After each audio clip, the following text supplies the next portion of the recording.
Korang nak bergaya macam Zizal Razak tak? Siapa yang tak nak bergaya seperti superstar? Ini kalilah, jom dapatkan Common 40 Pro dengan bermacam-macam features AI. Boleh bergaya ala-ala Zizal Razak. Siapa je yang tak nak? Jom kami terangkan spek Tecno Common 40 Pro ni.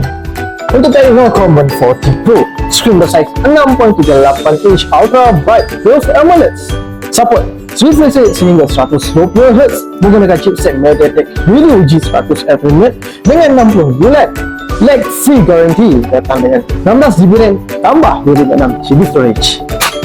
Untuk Tecno Canon 40 Pro 5G pula, screen bersaiz 6.78 inch Ultra Curved AMOLED, support refresh rate sehingga 144Hz menggunakan chipset MediaTek Dimensity 7300 Ultimate dengan 72 bulan lag free guarantee datang dengan 24GB RAM dan 256GB storage. Tecno Common 40 Pro mempunyai teknologi FlashNet. Dengan one tap button memberikan kemudahan dengan luar biasa. Tekan 2 kali membolehkan FlashNet dimulakan dengan pantas. Tekan nama membangunkan Ella yang mengesyorkan khidmat AI teknologi. Datang dengan triple kamera 50MP Sony LYT 700C Ultra Night Camera. Siap ada features AI untuk setiap gambar yang awak ambil pasti menjadikan gambar korang lebih luar biasa. Dengan water resistance IP68 dan IP69, ambil gambar di dalam air tak ada masalah. Bateri bersaiz 5200 mAh dan support 45W fast charge. Siap ada wireless microphone.